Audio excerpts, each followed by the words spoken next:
Kiera emerged from the house and flagged down a car. The people who stopped knew her, and they were surprised to see her. And she asked them to drive her to the hospital.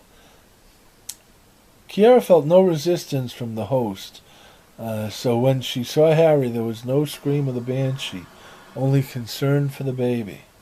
Harry's jaw dropped at the sight of his wife, Delana, out of the house. "How is she?" "She's fine, Delana. They're running some tests on her." "Oh, how is he?" "She's fine, Delana. They're running some tests on him.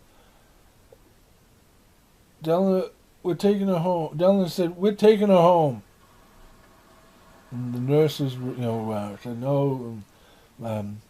There was a big fuss, but the head doctor, James, was an old suitor of Delana's, and he ordered the baby sent home with them.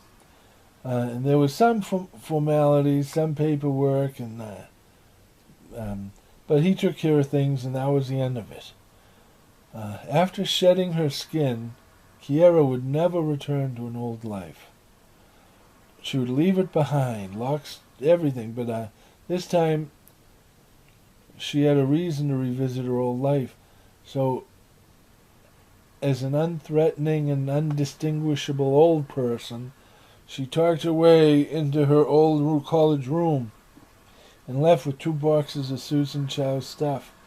They named the child Uyanta, and he grew up to be into a fine young man who was curious about his parents.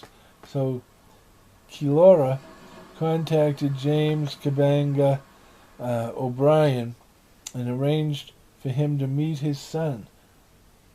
My what?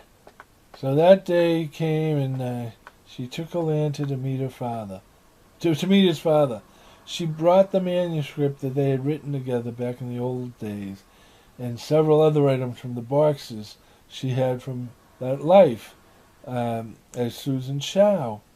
And she told him that Susan Chow had told her all these stories before she left your son with us years ago.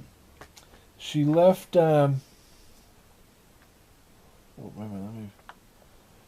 She left this manuscript and told us about the day you had shared and the bottle of wine in your room, and about how you called her your muse.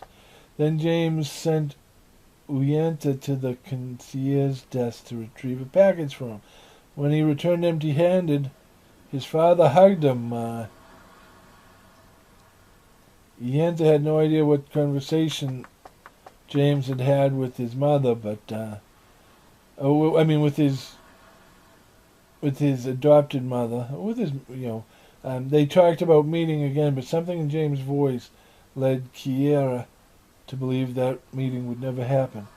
So then Uyenta and Kiera visited Susan's parents, but they had both passed on. But Uyenta discovered he had an aunt who had raised Uyenta's half-sister, Margaret, who Susan had as a teenage mum after Susan's parents had passed.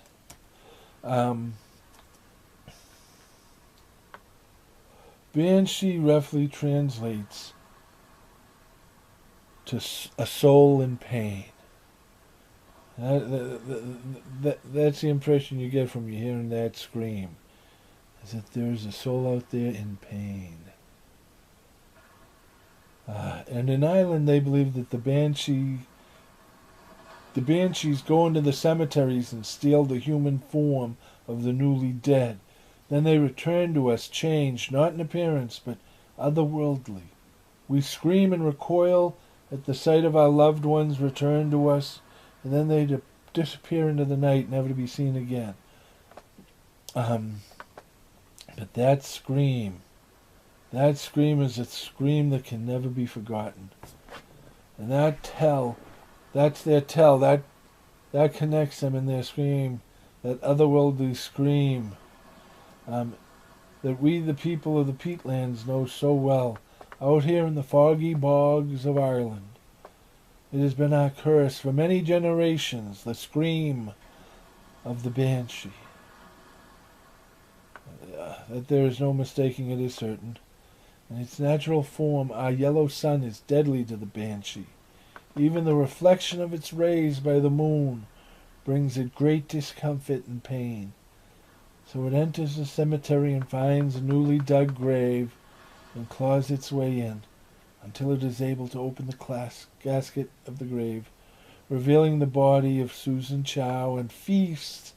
The banshee in its natural form entered the casket, and several hours later, Kioro, now taking the form of Susan Chow, emerges from the grave.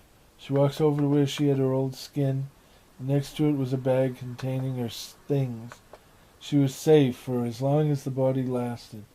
If the body accepts the host, that might be decades, but if there is resistance, then it could be as little as a few months. The greater the resistance, the shorter the time.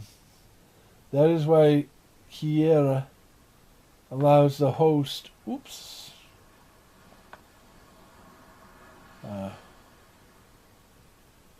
Whoops.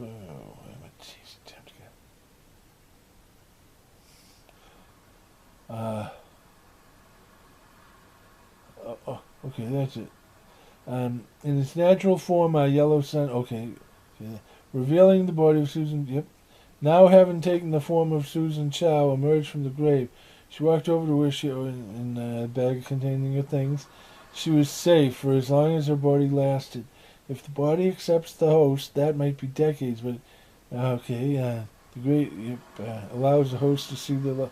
that is why Kiera allows the host to see the loved ones, and the loved ones of the newly departed to see the newly departed return one final time. That experience seems to dissipate resistance within the host. So Kiera does everything she can to extend her time with each host, until that time when, having burned through another body, she has to repeat the process. As has been her life for centuries. As she has dedicated herself to the pursuit of knowledge and to helping guide man towards the stars, sentient beings capable of returning her one day to her home in the stars. She used her ship as a fortress of solitude and as her lab to find her way home. Kiera comes from a planet that eliminated aging. We age until we choose to undergo a process, an acceptance that stops our bodies from aging any further.